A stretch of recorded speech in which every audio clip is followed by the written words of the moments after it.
Kasi, Sige po. kasi lumalabas kasi may nag-interview ang may-ari daw ng bahay, si Secretary Roque. Apply for POGO license dati. Hindi po. Maaring, no. I deny It's, that. I deny that. You deny it. Okay. Yes.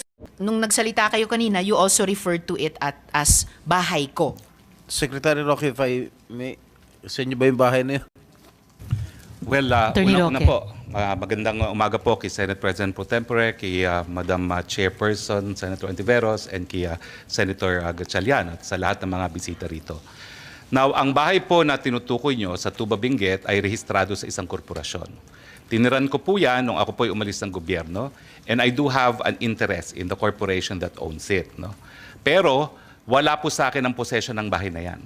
Dahil as of January of 2024, yan po ay pinaupahan ng korporasyon at ang umuupa po ay isang Wan Yun na isang Chinese national na siya po ay pumirma sa contract of lease ay require siya na magpakita ng Alien Certificate of Registration at lumalabas po na siya ay holder ng isang 9G working visa, meaning she has a right to be in the Philippines. So ang rehistradong lessee po dyan, at yan ay rehistrado rin sa Homeowners Association ng Subdivision para sila ay makapasok, ay itong babae na isang Wan Yun. Kaya nga po, nung sinabi nila na sinalakay ang bahay ko at may mga wanted na mga POGO bosses doon, ako po'y talagang nag-conclude na meron talagang pilit na naninira sa akin. Gaya nung naunang release na ng PAGCOR na ako daw ay naglakad para sa lisensya ng isang illegal na POGO at matapos naman marinig ang testimonya ni Chairman Altenco, wala naman pong ganong sinabi. Attorney si Mr. Roque, Altenco. wag muna po tayo dumako sa ibang issue. Okay. Focus muna tayo sa tanong ni SP Pro Temp na may tanong din ako. Mamaya, dadako po tayo sa ibang mga issue pati yung nabanggit nyo. So let's please focus. Okay, so meron po akong interest sa korporasyon na may-ari ng bahay na yan.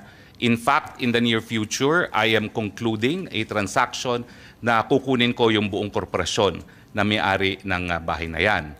Now, pero ang ina-emphasize ko po, regardless of the ownership, there is a contract of lease which is duly notarized and which I will submit before this honorable body, which means na ang possession po dyan is in the hands of Ms. Wan Yu, who is a legal resident of the Philippines with an alien certificate of registration and in possession of a 9G working visa.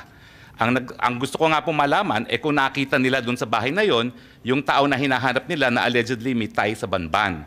Dahil kung di naman po ako nagkakamali, again, as part of due diligence, yung isang lalaking nahuli dyan is the partner of of the lessee, no? Hindi ko naman po tinatanggi na may interest talaga ako dyan sa korporasyon na yan, albeit not 100% as of yet, pero magiging 100% na po yan. Now, yun nga po, yung lalaki, ang alam ko, is the partner of Wan Yun, and alam nyo po, hanggang ngayon, meron akong katiwala doon. Kasi nga po, nais ko masigurado na yung lessee will only use the premises for residential purposes. No? Dahil nung ako po ay nasa gobyerno pa, may mga nagrereklamo sa mga villages gaya ng multinational village na ginagawang POGO at 70 people at a time ang nasa residential homes. So nagtalaga pa ako ng caretaker para masigurado na wala pong ganyan at ang caretaker's report naman ay talagang hanggang 3 tao lang ang nakatira ron. Ang question po is, yun nga po, kung yung lalaking nahuli ay siyang merong tie sa Banban at dahil ang alam ko po, nag-due diligence din naman kami kung sino yung lalaking yon, partner yon nung aking lessee, but gentleman of leisure po yun eh.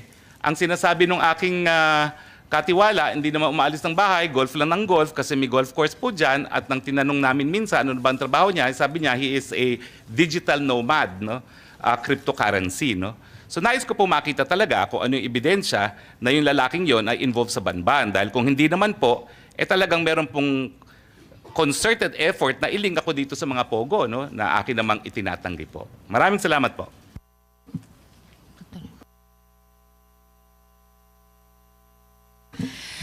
Salamat, Attorney Roque and SP Pro Temp. But follow up lang, Attorney Roque, sabi niyo korporasyon ang may-ari ng bahay na ni-raid at natagpuan ng 2 foreign nationals na associated ng PAOK sa Bamban at nasa custody ngayon ng BI. Sabi nyo sa ano yan, sa korporasyon. But you also, nung nagsalita kayo kanina, you also referred to it as bahay ko. Well, I do not deny po na I have an interest in the corporation. Hindi ko po dinideny yun. In fact, Aling korporasyon po iyan?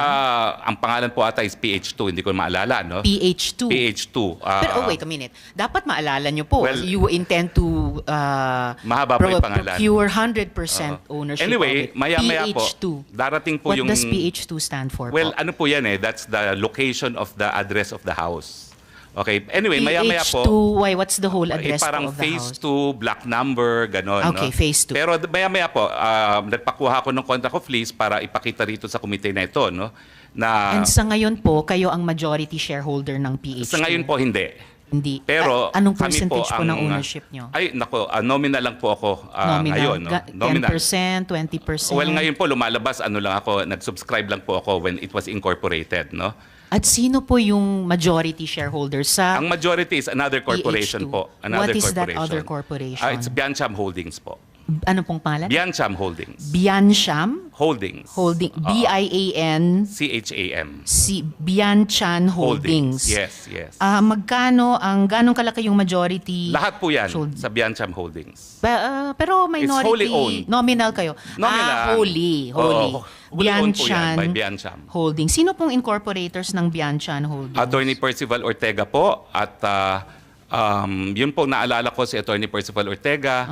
I think meron din pong attorney, hindi ko na po maalala kung sino pa yan, pero I think meron pang, well, minimum of 5 po yan eh. Pero majority shareholder Alright. is Attorney Percival Ortega. Okay. So majority shareholder si Attorney Percival Ortega para sa Bianchan Holding. There's at least one other attorney at tatlo pa Yes. for a Apo, total apo. of 5. But I Okay po. confirm that we're in the process of buying into Biancham now. All right. And we sabi want a nyo nga, controlling interest. you want 100% ba or controlling We will lang? have controlling interest of Biancham po pag natapos na ang mga papeles. All right. Pero nasa Homeowners Association din po kayo ng subdivision, tama po? Well, nung simula po, dahil tinirang ko po yan nung ako po yung umalis sa gobyerno nung 2019, pero nung bumalik ako sa gobyerno, hindi na po ako tumira doon. Pero hanggang ngayon po, I consider myself a resident of Baguio, but I stay in another house. Pero member po kayo ng HOA dun sa subdivision? na yun? Mandatory po na yung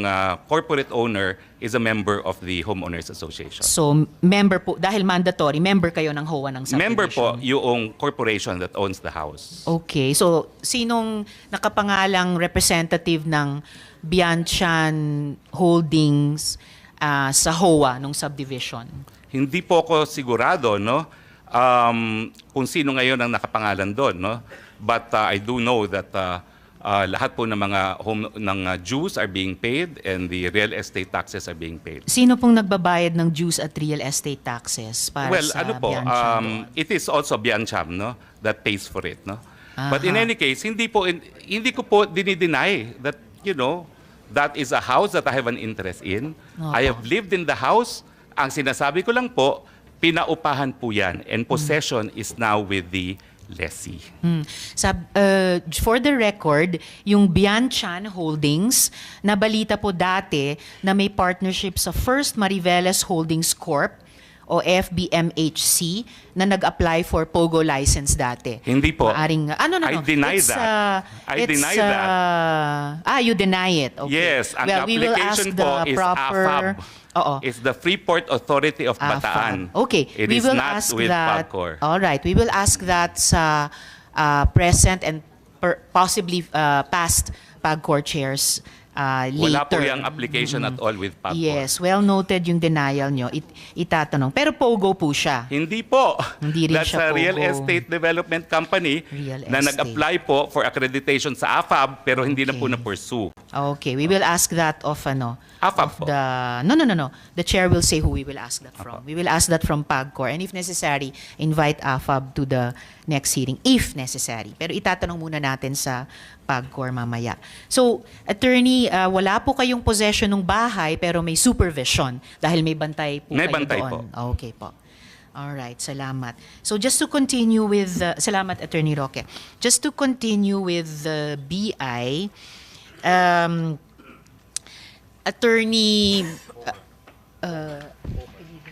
Arellano, no? Attorney Arellano. Okay.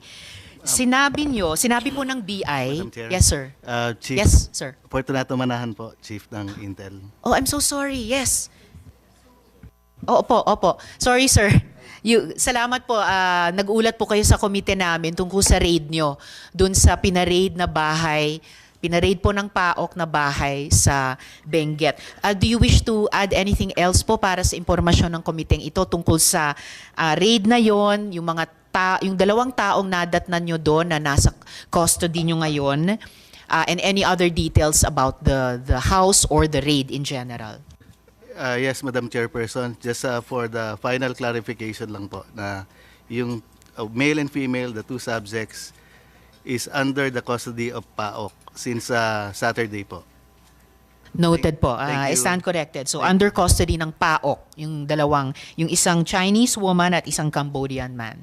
Alright. Maraming salamat po, Chief Manahan. Thank you. Thank you, Madam Apo. Chairperson. So could we have Sir Attorney Arellano back for further questions for the BI?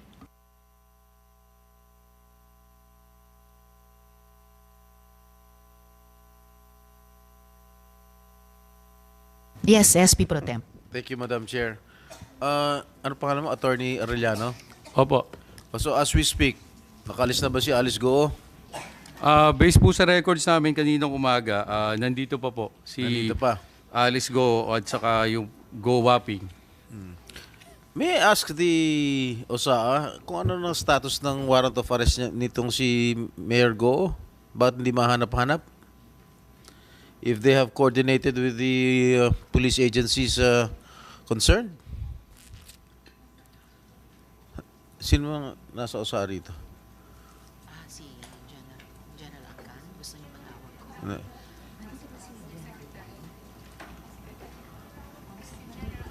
Bakit hindi mahuli-huli itong mayor na ito? SP Pro Temp, pinapatawag po si General Angkan. Alright. Please proceed. So, as we speak, nandito pa? Attorney Arellano? Based po sa record namin, nasa Pilipinas pa po. Sigurado ka dyan, ha? Yes po, yes po. Baka nakaalis na yan, nag-private plane yan. Paano nyo matututukan kung nag-private plane yung tao? Kasama po sa mga minomonitor namin yung lahat ng ports, airports or seaports. So, kung kahit po gumamit ng Marami private tayong airports plane, dito, hindi lang sa Manila. Maraming mga maliliit na airports dito sa ating bansa. So how can you monitor it? Nang nakaalis? may mga immigration officers po sa mga iba't ibang subports saka seaports. Even sa mga maliliit na airports natin, meron? Basta Na hindi po naman international airport? international. Halimbawa ako, pumunta ako ron sa Katarman Airport. Napakaliit. Wala namang immigration doon. Sumakay ako. Pumunta ako ron. O, tapos padala ako sa Hong Kong. Kaya ng isang maliit na aeroplano. Paano nyo mamamonitor yan? Usually po, pag may mga chartered flights, ini-inform din po yung immigration para i-monitor namin kung sino yung mga sasakay dun sa aeroplano. Eh pagka fictitious yung binigay na pangalan, paano? Paano nyo mamamonitor yan?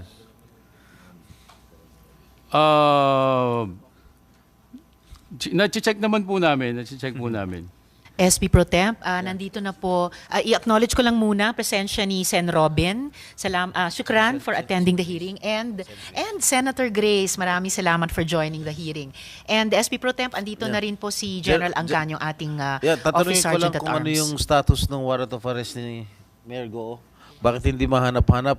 Have you coordinated with the PNP, NBI para mahuli? General Angkan, sa kabila nung marami nyo ng suporta sa komite, sa tulong din ng NBI sa pagsuserve ng mga subpoena at saka warrant. So, paki-address po yung concern ni SP Pro Temp. Madam Chair, Your Honors, before we conducted the issuance of serving the order of arrest, we coordinated with the Philippine National Police, as well as after which I connected with NBI with regard to the arrest of the 8 personalities. So what happened? I mean, ba't hindi nyo pa mahanap? So as of now, I'm still checking with them, and the capability of your Senior Sergeant at Arms is only to serve, and we are purely on coordination with these law enforcement agencies, Your Honor. Are there any representatives from the PNP or NBI present here today? Sino pong magsasalita para sa PNP? Police Colonel Lagares, sir. And then nandito rin po SP Pro Temp ang NBI, si Deputy Director Magno. Are you coordinating? Have you coordinated with the law enforcement agencies, General? Madam Chair, Your Honor, I talked with the Chief of the Philippine National Police, and as well as to the Director NBI, Judge Santiago, Your Honor. All right, Colonel Lagare. Madam Chair, Your Honor, I'm Police Colonel John Mark J. Lagare, the Chief of Staff of the Criminal Investigation and Detection Group. And for that actionable item, Your Honor, we have already designated a tracker team from the Regional Field Unit and also from the higher headquarters to look for Mayor Alice Gozum, Your Honor. The warrant of arrest has been issued by this committee a long time ago. Ba't hanggang ngayon hindi pa makuha yan? Makuha itong mayor na ito?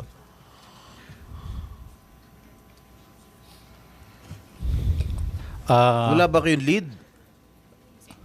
Actually, I will first inquire for the tracker team from the DSOYO detectives, Ano? the detective support operation unit, Your Honor, and I will give feedback. Sino? Mic niyo, sir. O sige, while waiting, who's the representative from the NBI? At SP Pro Temp, Colonel Lagare, kung maaari, bigay niyo yung sagot sa tanong ni SP Pro Temp within this hearing po. So could we hear from the NBI, Deputy Director Magno? Mr. Chair, SP Prompt, good morning, sirs. The warrant of arrest has already been cascaded to our regions and districts. As of now, our teams and most of the agents are doing their best to locate and serve the warrant of arrest of this honorable committee, Mr. Chair. Madam Chair. Okay, the chairperson, Madam Chairperson, has made statements that Mayor Go has been very active on Facebook. Hindi nyo ba matrace yan? Yung IP address niyan? Efforts are being done by our cybercrime group, Madam Chair. Why is it taking so long? When did the committee issue this warrant of arrest against her? Kailan ba initiate?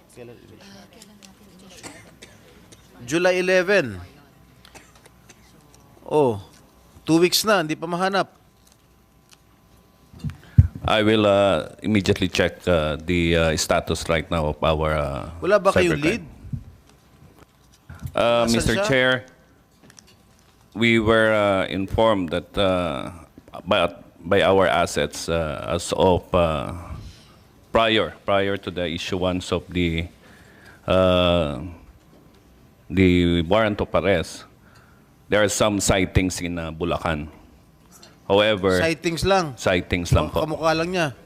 However, when the team went to the possible locations of the sightings, ay as of now, malalaman po natin na wala naman pong nahuli o nakita pa po, Mr. Chair. Madam Kailan Chair. niyo mapapangako sa committee ito kung kailan niyo mahuli yan? We will try our best, Madam Chair, to issue to serve the warrant of arrest soonest, and we will submit a report to this effect. If you cannot arrest her within a month, baka maapekto ng budget ninyo. Noted po, Madam Chair. Yes, sir. We will do our best. Ganon din sa pulis yan. Pag hindi nyo mahanap within a month yan. Dahil we cannot just keep on waiting here. Mahina yung mga intelligence ninyo pag ganon. Ang dami-daming mga nasa-serve ng warrant of arrest yan. Mabilis mahuli. Bakit ito? Kilala lang kilala pa, hindi nyo mahuli.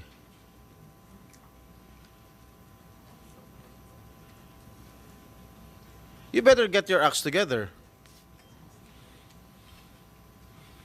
Kailangan may proper coordination kayo with all our law enforcement agencies. Yun sa amin, on the part of the Senate, yung sa namin, we can just do so much. Hindi naman sila kasing powerful ninyo na lahat na resources nasa inyo. Okay? Yes, Senator, please. Salamat, SP Pro Temp and Deputy Director Domingo and Police Colonel Lagare. Maraming salamat po, General Angkan. Yes, and Grace. Sino pong nandito para sa Bureau of Immigration? I'm sorry.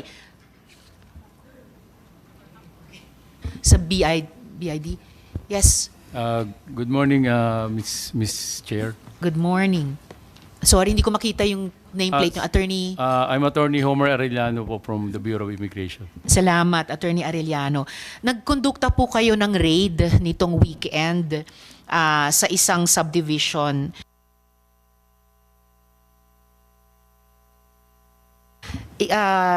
Nag-raid po kayo ngayong weekend sa isang subdivision sa Tuba, Benguet. Pwede po bang may ulat tungkol sa raid na iyan sa komiteng ito? Halimbawa, bakit po kayo nag-raid? Sino ang nadatnan nyo? At sinong may-ari ng bahay na yon? Ma'am, para po sa mas better discussion sa description, yung pong chief namin ng Intel Division ang mag-discuss po. Alright, please. Chief Intel, kumari pong lumapit kayo rito. Nakapag-sumpa po ba kayo kanina? Alright, thank you, sir. Please take your seat.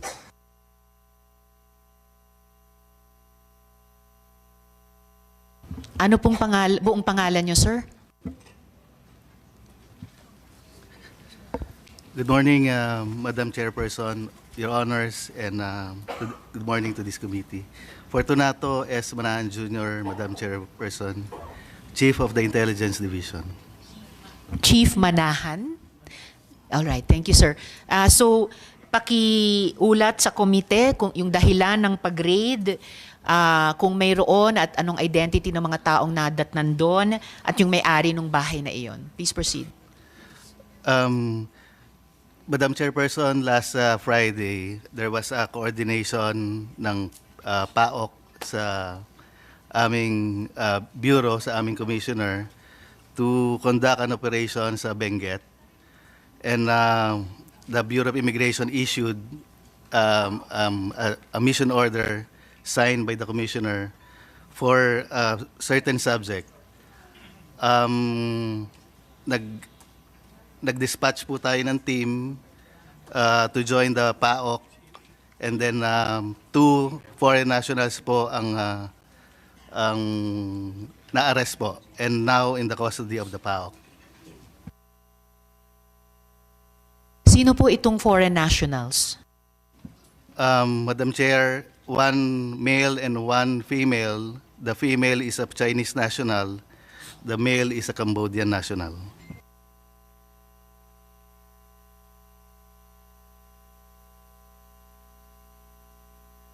Okay. At ano yung specific na dahilan na nag-raid kayo doon?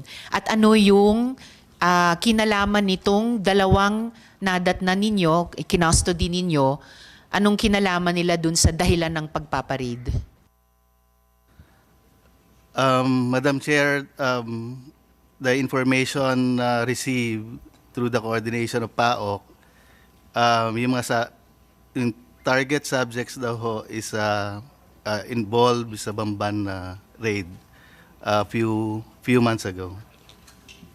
So hindi lamang po involved sa Pogo in general, pero particular sa Pogo sa Bamban.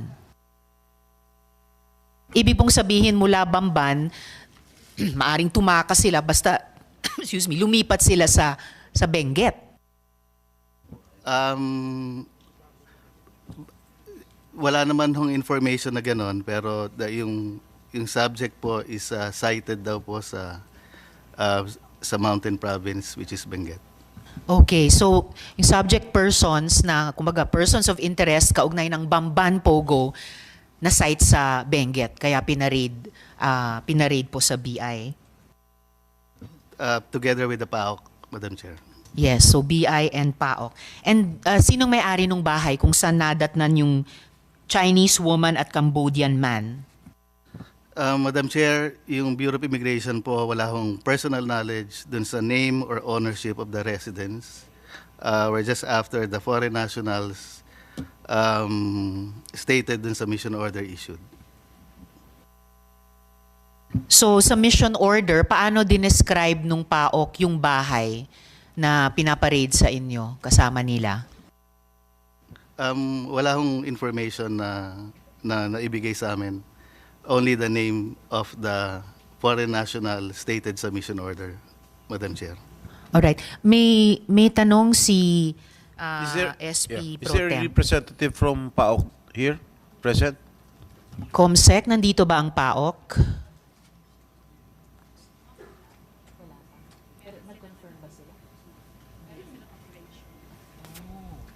Ibig Alright. sabihin, when you Please proceed. applied for a mission order, hindi nyo in-specify kung kaninong bahay yun i-raid ninyo? Yes, Madam Chairperson, Your Honor. We're just after the site and the name Didn't of the you subject. dare to ask who owns the house? Hindi po. Usually, when we conduct operations po, hindi naman ho namin tinatanong kung sino yung may owner of the establishment or owner of the house. Okay, as Madam we Chair. speak, wala ba kayong alam kung sino may-ari ng bahay? Wala po, Your Honor.